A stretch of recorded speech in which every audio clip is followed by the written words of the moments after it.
On the news hour tonight, financial strain driving breadwinners into depression amid rising hardship of the economy. Kano police nab suspected bandits, recover weapons and over 1 million naira cash. Under pressure, Fubara invites Amehule-led assembly for peace talks. On the foreign scene, M23 rebels advance as DRC government offers $5 million reward to capture rebel leaders. Good evening and welcome to the news hour on Trust TV. My name is Abdullahi Ahmed. We begin in Lagos, where the economic hardship in the country continues to unfold, putting a lot of pressure to those providing for their families, becoming overwhelmed by demands. The financial strain affects their thoughts, behavior and physical health, leading many into depression. Speaking to a cross-section of breadwinners in Lagos State, many have expressed their frustration over the daily struggle to make ends meet for their families. The report. The prevailing economic situation in our nation today is having a significant toll on the physical and mental well-being of some family heads. Many family heads are experiencing financial stress due to the economic hardship. They are struggling to make ends meet, pay their bills, and provide the important necessities for their families. The fight to repress the pressure, especially in a society that prioritizes issues affecting women and children, has driven many family heads into depression. Speaking to some family heads in Lagos on the economic hardship and their struggle to meet their daily demands, many expressed their thoughts and frustration. So it has been a very big challenge. And every day things are going up in the market. When you buy food today, tomorrow you get another price again. So it has been a very tough challenge to us as a family. I personally, I know what I'm passing through. Initially, people do come, but now, as this country be now, is terrible. But with God, I know that everything will work out. And I'm living in Ogun State. The part of Ogun State is Itoki. Every day I spend like 3,000 for me to get to my shop. Or if I don't want to spend up to that 3,000, I used to trek like this. I trek like 1 hour to make my money that I will spend in the day to reduce. National security before now I working by myself. I'm making trade, buy and sell. Finally, everybody know how Nigeria be now. Everything is hard. Work hard, get the money hard, buy food hard, transfer, go to a job before it's 20 naira, now it's 300 naira, sometimes for evening 500 naira. To manage economic hardship and depression, experts say breadwinners need to remain patient, disciplined, resilient, and persevering. However, government intervention, especially in reducing the cost of fuel, remains crucial in addressing the country's economic challenges.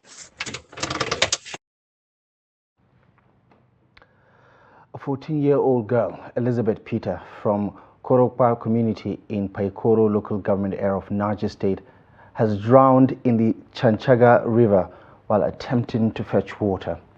According to eyewitnesses, Elizabeth had gone to the river with her siblings when she was swept away while attempting to collect some water. Trust TV's Abubakar Akote has details of this devastating incident.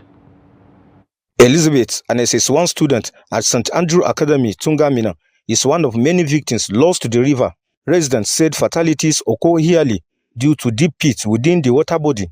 For Elizabeth, this was her first time going to the river on Saturday after failing to find water vendors to buy from. Eyewitnesses told Trust TV that it took approximately 2 hours to recover her body from one of the deep pits. Her mother remains in shock, while her father, Mr. Peter, an army personnel, is in Zamfara State on official duty. So men were there, they entered the water, they were looking for 3 hours. 3 good hours they were searching for her. Not knowing that there is a pit, because like the very man that brought her out, who went to his house to greet him, he said, come, if they put 2 pole wires inside that hole, it will go there. That even when he was going, he was resting.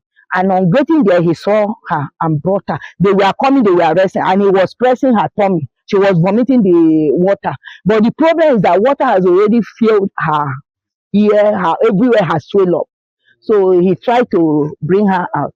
And when he touched her pulse, he discovered that she's no more alive, but she don't want to disclose it to people.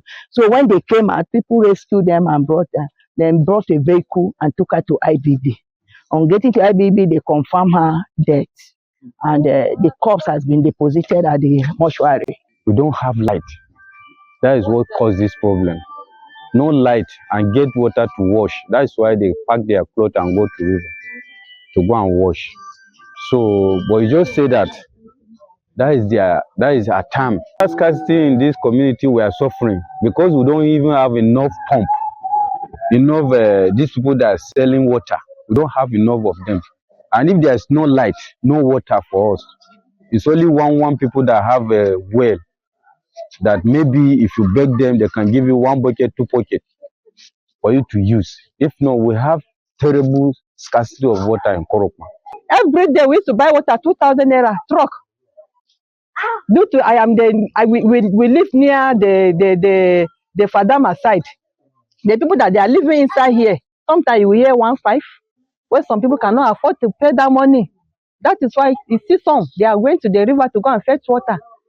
It's the water that some people are using there to drink, very dirty. Despite repeated losses of life, residents lament the lack of reliable access to clean water in the area. The tragic incident has reignited concerns about the worsening water crisis in Minna, the capital of Niger State. We passed 1 year now. We are suffering because of water. We are drinking it. As you see this water like this, now so we drink them. We use our bath, we use our chop, anything for life. Now so we do them like that. We manage our life. After 2 years pass, we don't have light. We don't have anything. Now so we do this area last.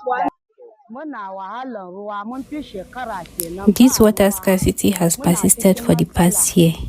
This is the only water we have. We drink from it, cook with it, and even animals graze and drink from it.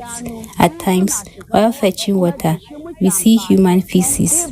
We have no choice but to wait for it to pass and continue collecting water. We desperately need government intervention. Every year, lives are lost in this water. The situation is becoming unbearable. Just yesterday, 2 more lives were lost, not to mention the disease outbreaks we are constantly battling. A wheelbarrow of 10 jerrycans of water now costs between 800 naira and 2,000 in many parts of the city. The situation is worsened by epileptic power supply, making it difficult to access water from commercial sources. Residents continue to call on authorities to take urgent action in restoring access to clean and safe water to prevent further tragedies. Abubakar Akote, Trust TV News, Minna. In other news, in response to the recurrent boat mishaps in Niger State, the National Inland Waterways Authority is partnering with the Nigeria Agency for Food and Drug Administration and Control to test boat operators for drug use.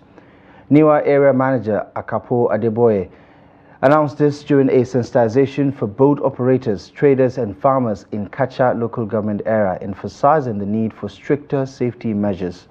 To curb accidents, NIWA has introduced fines including 50,000 naira for night travel and hazardous cargo, 20,000 naira for overloading and population and pollution, and 10,000 naira for lacking safety gear.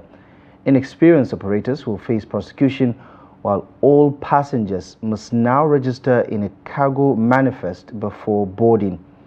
To enforce compliance, NIWA has deployed waterways marshals and speedboat operators to monitor, while they also donated 100 life jackets to operators as part of its safety drive. To Kano State now, where the police command has arrested 4 suspected bandits and an accomplice during an arms deal at Hotoro Bypass. State Police Public Relations Officer SP Haruna Kiawa confirmed the operation, urging the members of public to remain vigilant and to report suspicious activities to authorities. These suspects were arrested following credible intelligence information that they came to Kano with intent to buy an AK-47 rifle in order to add to their armory. On spot search, the following exhibits were recovered from them. You can see them. We have 3 locally made revolver pistols, 12 live ammunition of different calibers, cash, sum of 1,028,800 naira, as well as these suspected charms. These suspects are currently at the Command's Criminal Investigations Department, State CID here in Bonfai, and they are undergoing discrete investigation.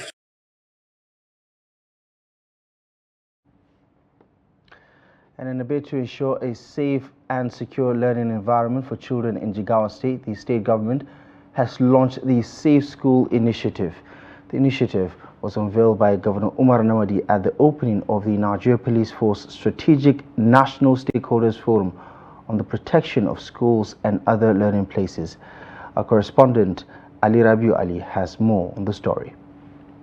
The launch ceremony, held at the Ahmad Bello Hall, State Secretariat Tuesday, was attended by top government officials, security agencies, traditional institutions and community-based organizations. Governor Namadi emphasized the importance of security and welfare of the people, citing the Constitution of the Federal Republic of Nigeria in 1999. He commended the conveners of the forum and expressed the administration's commitment to supporting the initiative. Namadi said the Safe Schools initiative is part of the state government's 12-point agenda, which prioritizes security as a key focus area. Security is everybody's concern, for which everybody has a role to play. However, identifying and working with key and strategic stakeholders is what matters the most. I firmly believe that this two-day session presents great and unique opportunities for all the major stakeholders in the forum to deeply ponder on issues critical to ensuring everlasting peace and security everywhere in our communities. The Stakeholder Strategic Forum on the Security of Schools in Jigawa State was organized by the Nigerian Police Force Schools Protection Squad with a view to strengthening security across all schools in Nigeria. The State Police Commissioner A.T. Abdullahi, in his remark, said their mission is to forge a collaborative path to ensure the safety and security of the educational institutions, which are the bedrock of the society and foundation of the future. As we can see from the equipment that is deployed by the police, from the guns to everything else, we know it is not a small issue. It requires a lot of resources. So we call on the federal government to do all that is possible to provide all the necessary resources to maintain and strengthen this initiative. Earlier, the National Coordinator School Protection, Anayomi Shogunle, said the initiative is boost security in all schools across Nigeria, adding that it was informed by lessons learned from the Chibok schools attack, among many others in the north. AIG Ahmad Amani, the Assistant Inspector General of Police Zone 1, Kano, commended the efforts of the state government in ensuring that the state remains peaceful through its collaborative efforts with security agencies. The Secretary to State Government, Jigawa State, the Commissioner of Police, Jigawa State Command, the Commissioner of Police in charge of SIS and Coordinator, Safe School Initiative. The initiative is a collaborative effort between the Jigawa State Government, security agencies, schools and local communities. Partners involved in the program included Nigerian Police, Nigerian Army, Nigeria Security and Civil Defense Corps, Department of Security Services, DSS, Nigeria Correctional Service, Traditional Institution, among others. From Jigawa, Ali Rabiu Ali, Trust TV News. Elsewhere, the police in Edo State have arrested 27-year-old Owadie Arebioa for possessing a fresh human head in a polythene bag. The suspect was apprehended on March 7 at Igbinidu Street, Ogboabutu quarters in Oredo local government area of the state during a joint patrol by the police and local vigilantes. During interrogation, Arebioa led officers to the decapitated body of the victim, later identified as 43-year-old Edobo Lawrence. The body was discovered near Eweka Shopping Plaza and taken to the hospital for preservation. Edo State Police Commissioner Betty Otimeyin assured that all those involved in the gruesome crime would be brought to justice while urging youth to shun criminal activities. In politics, for the 5th time, the People's Democratic Party has rescheduled its National Executive Committee meeting, now set for May 15, 2025. The repeated delays reflect ongoing internal divisions, with unresolved leadership issues and factional disputes deepening the party's crisis. Party officials cite pending congresses and the need for further consultations as reasons for the postponement, fueling concerns over the party's stability ahead of future elections. The delay has further intensified calls for the resignation of the acting national chairman, Umar Damagun, with some party members accusing the leadership of stalling crucial decisions. The PDP Governors Forum and the Board of Trustees have previously urged the National Working Committee to resolve internal conflicts and convene the NEC meeting without further delays. However, with this latest decision, uncertainty looms over the party's ability to present a united front in the coming months. In Rivers State, Governor Siminalayi Fubara has invited the Martins Amehule-led faction of the Rivers State House of Assembly for talks following a 48-hour ultimatum demanding the presentation of the 2025 appropriation budget. The meeting, scheduled for March 10 at the Government House in Port Harcourt, aims to address key legislative concerns including assembly seatings, outstanding allowances and governance issues. The lawmakers had previously issued ultimatums over unapproved appointments and summoned the State Electoral Commission chairman, escalating political tensions in Rivers State.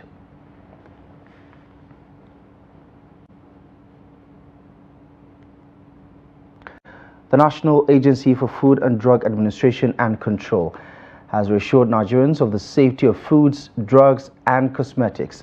The agency's Director General, Professor Mojishola Adeye, made this assurance during the destruction of confiscated expired and counterfeit drugs in Ibadan. Our correspondent witnessed the development and has more in this report.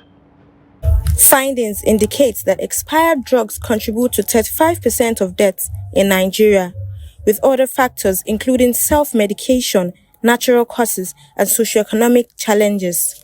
NAFDAC's mandate is to ensure the safety of food, drugs, and cosmetics positively impacting the country's socioeconomic development. The destruction of counterfeit and expired drugs worth over 100 billion naira in Ibadan came as a shock to many, highlighting the persistence of illicit goods in circulation. NAFDAC is firmly committed to ensuring that food, drugs, cosmetics, medical devices, chemicals, packaged water, and drinks are safe, wholesome, and effective for human consumption. Our recent enforcement activities at the Dumota, Onisha, Ariaria, Ezeoku open drug markets was mind-boggling.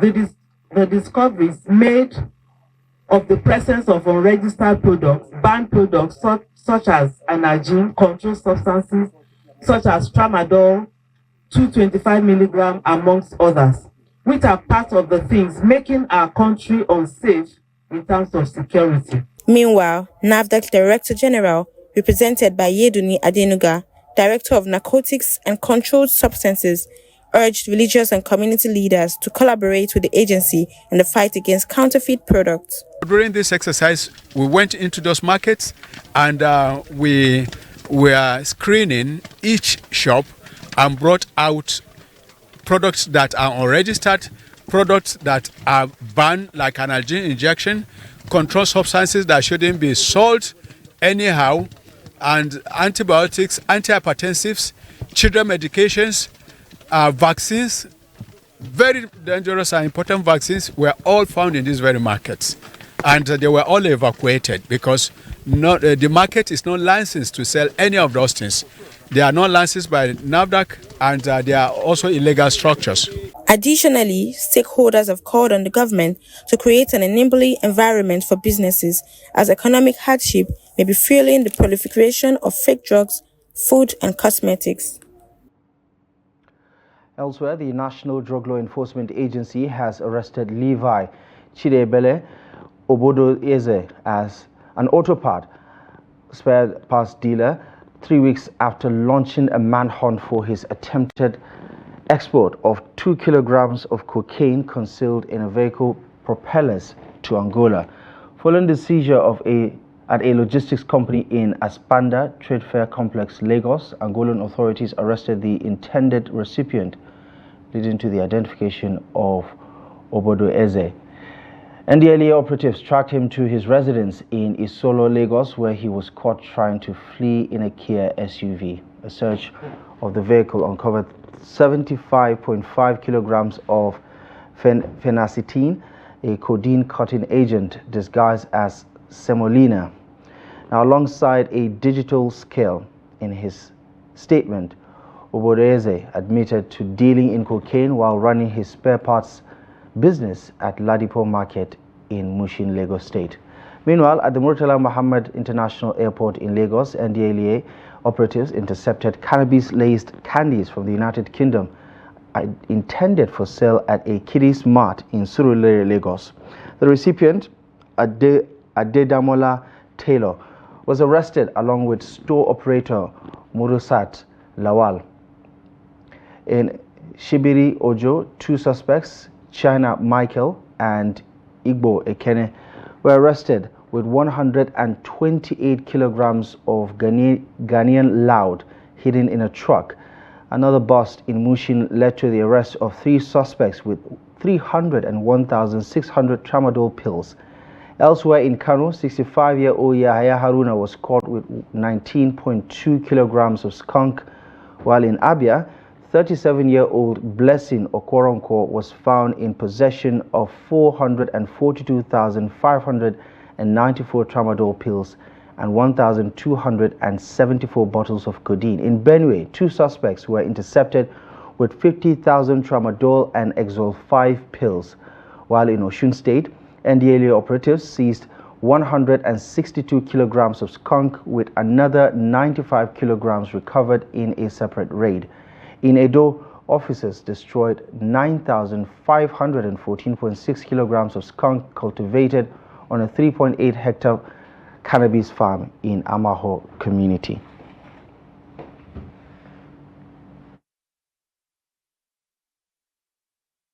Coming up ahead,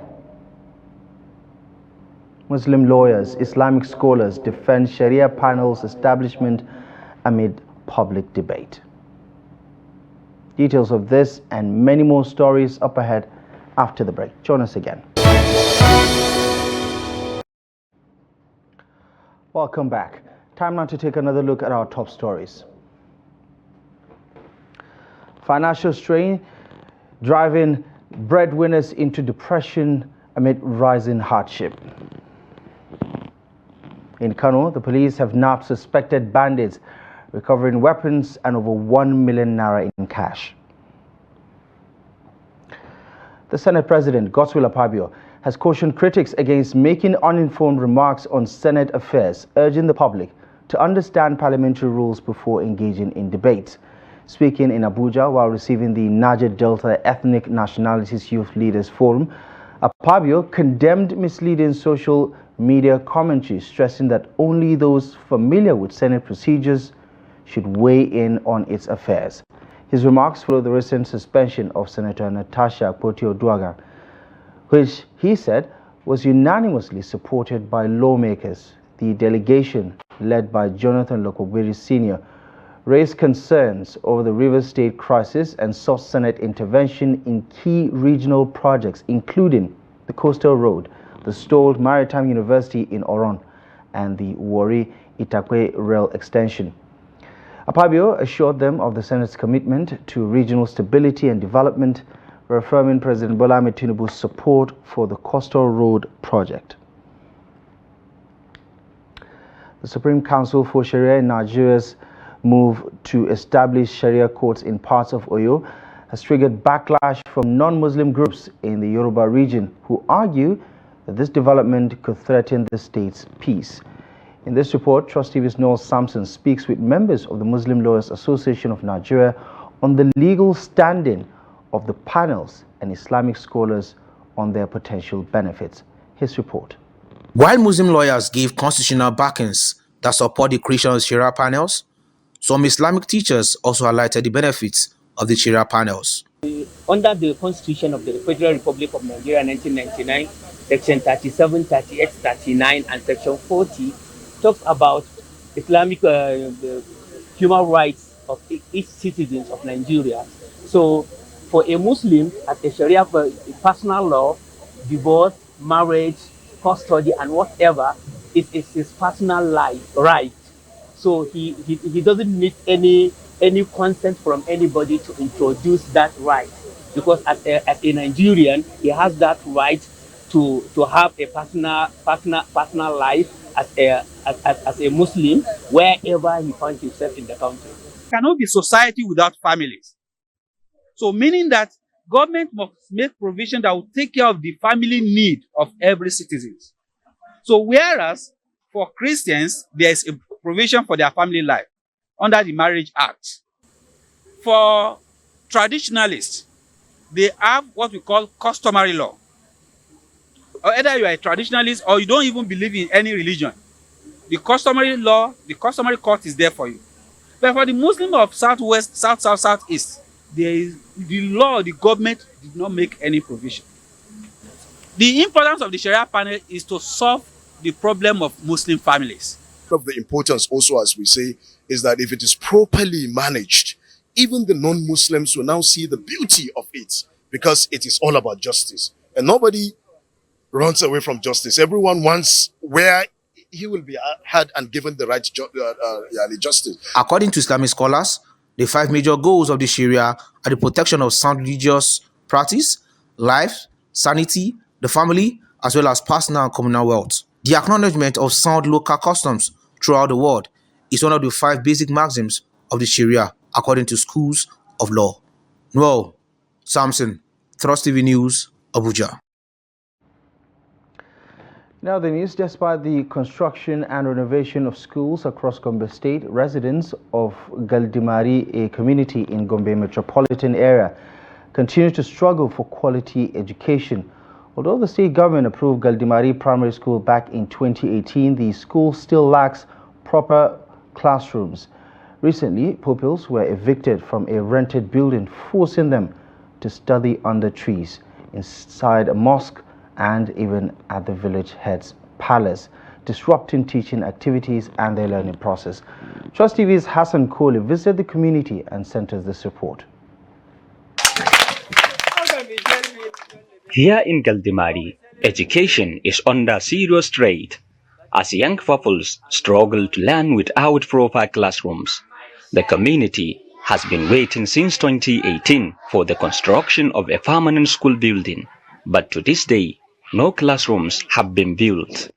For years, students attended classes in a rented house, but the landlord recently evicted them, leaving them with no choice but to study under makeshift shades inside the community mosques and even at the village head's palace. Categorize the pupils into different classes from primary 5, 4, primary 3, then down to primary 1. We categorize them. Some of them we put them inside the mosques. Some of them we put them inside the Degachi Palace. Some of these were stayed near me under the trees. They received knowledge. That is what is happening in our primary school, in our Galdimari primary school. Actually, it is very disheartening that at the 21st century, Gombe peoples are studying, or let me say, are learning under the shade of trees in the mosques and at the palace of the village head of Galdimari. It is so disheartening. You can imagine the future generation learning under the deplorable condition of such nature. Actually, the future of our children, particularly Gombe State children, or let me say Galdimari community to be specific, are in danger. For that, we are calling on the state government as a matter of urgency. Though we have tried a lot of effort so that to see that we contributed towards enhancing the education in the community. Despite these challenges, the community remains determined to keep the school running, with local leaders and parents calling on the government to take urgent action. We spent more than 4 years in a rented building, which was funded by the community. But recently, the landlord issued us an eviction notice. We appreciate the approval of our school, but we need the government to complete the work. Our children's future is at risk. In fact, we see no positive future, as some parents often transfer their work to private schools.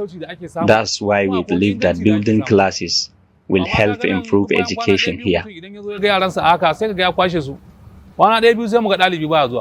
the Gombe State Universal Basic Education Board repeatedly claiming to have included the project in its work plan, the people of Galdimari are hopeful that authorities will intervene soon and provide the much-needed classrooms. Hassan Koli, Trust TV News, Gombe. Well, staying with education, the Jigawa state government has made education completely free for female indigents of the state in state-owned institutions covering all levels from primary school to tertiary level. This initiative aims to empower women through education, ensuring that they pursue their academic aspirations without financial constraints. Here's the report. According to the Jigawa State Commissioner for Higher Education, Professor Isa Chamo, the program is designed to promote gender equality and women's empowerment. The free education policy applies to all state-owned institutions, including primary schools, secondary schools, colleges, and universities.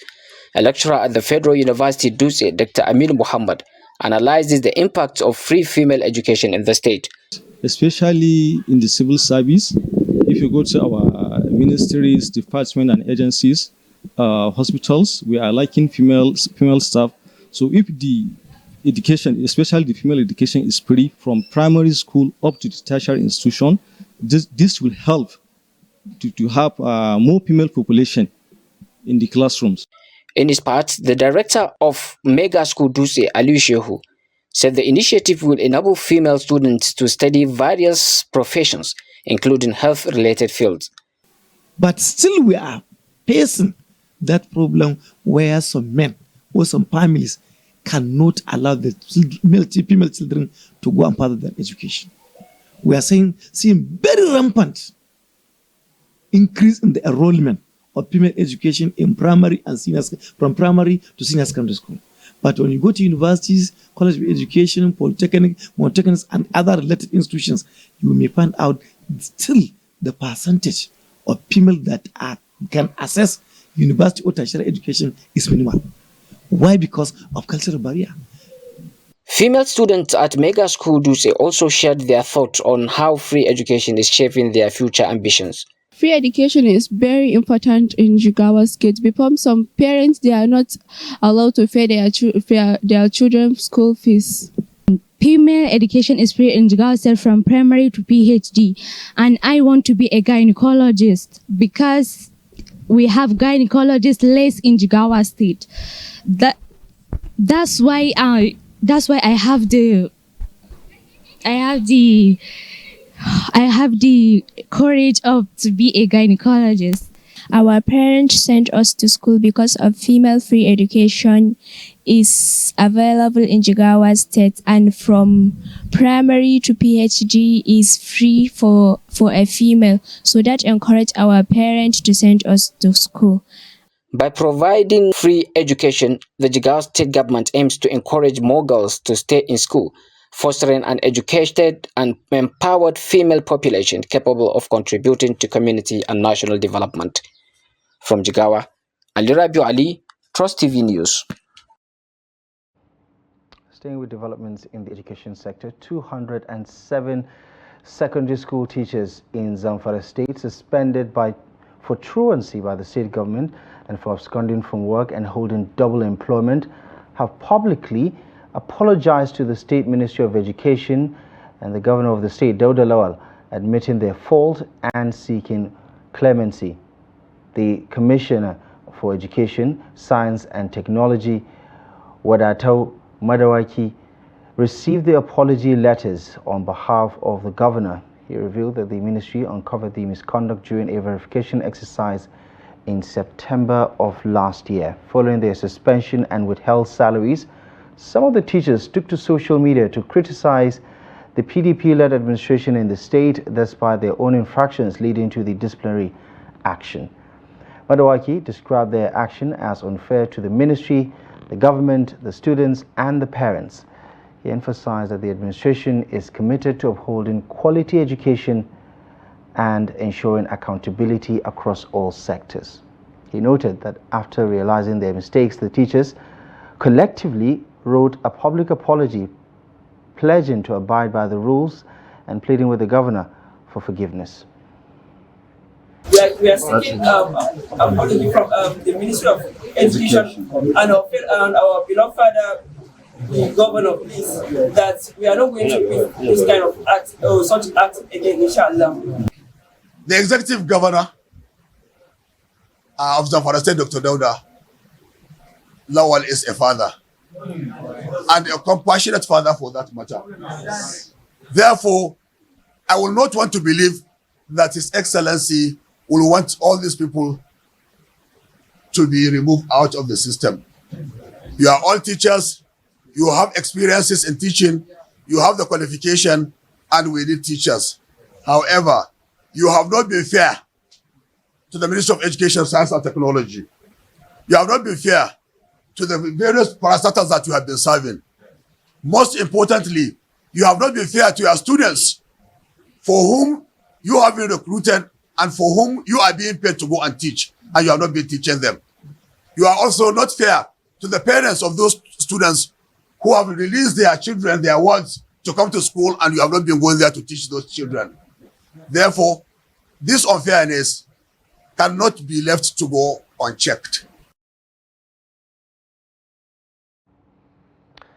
The president of the Association for Forest Conservation and Green Industrial Charcoal Merchants, also known as Charcoal Legality, Omolola Johnson, has cautioned that Nigeria could face a ban in wood and charcoal exports to European countries if it fails to comply with EU Trade Act on non-deforestation related products before the 2025 December deadline. Speaking at a training program organized by the European Union Deforestation Regulation Committee at the University of Ibadan, Johnson emphasized the urgent need to change the narrative linking charcoal production to deforestation, a key concern of the European Union. We have had experience over the years with bias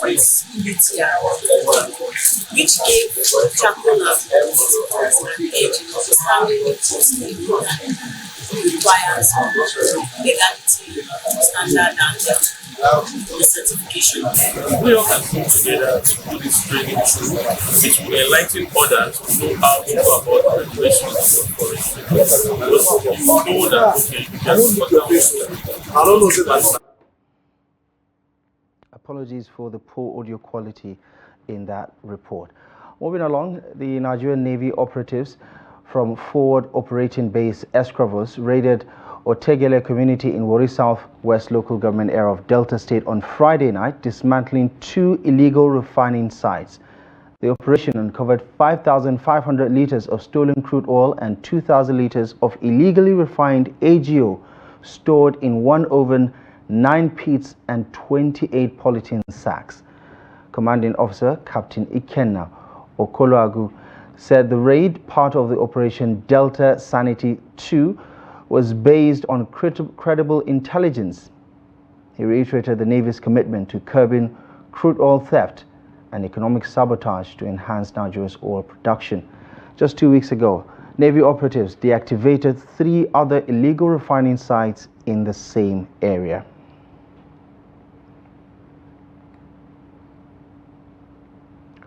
You're watching the news hour on Trust TV. We'll be back with more news stories in just a moment. Join us again.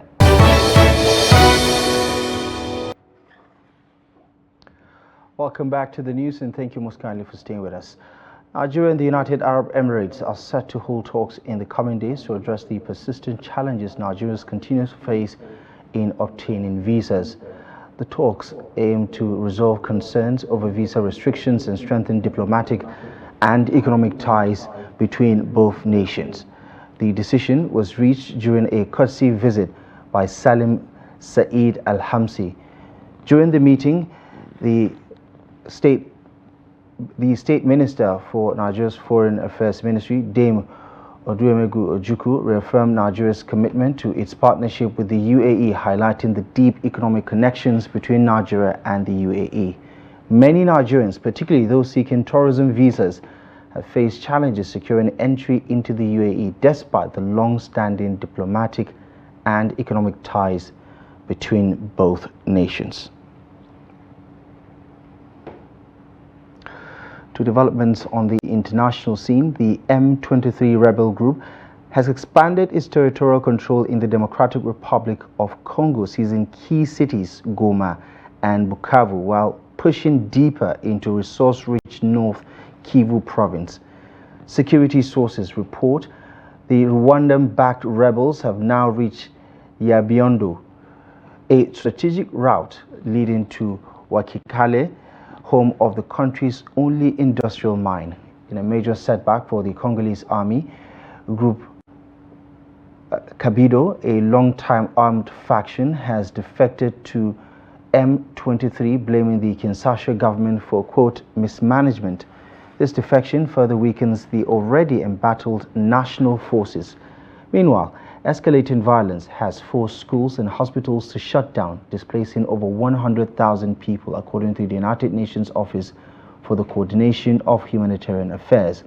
Struggling to contain the insurgency, the DRC government has announced a $5 million bounty for the capture of M23 leaders Cornel Nanga, Bertrand Bisimwa, and Sultani Makenga, each convicted in absentia and sentenced to death.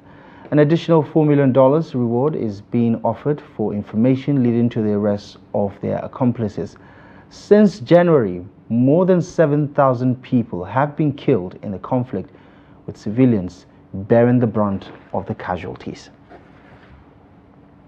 Elsewhere on the continent, Mali will partially lift its suspension of the issuance of mining permits starting March 15, the country's mines minister announced. The suspension, in place since November of 2022, aims to reform the permit process.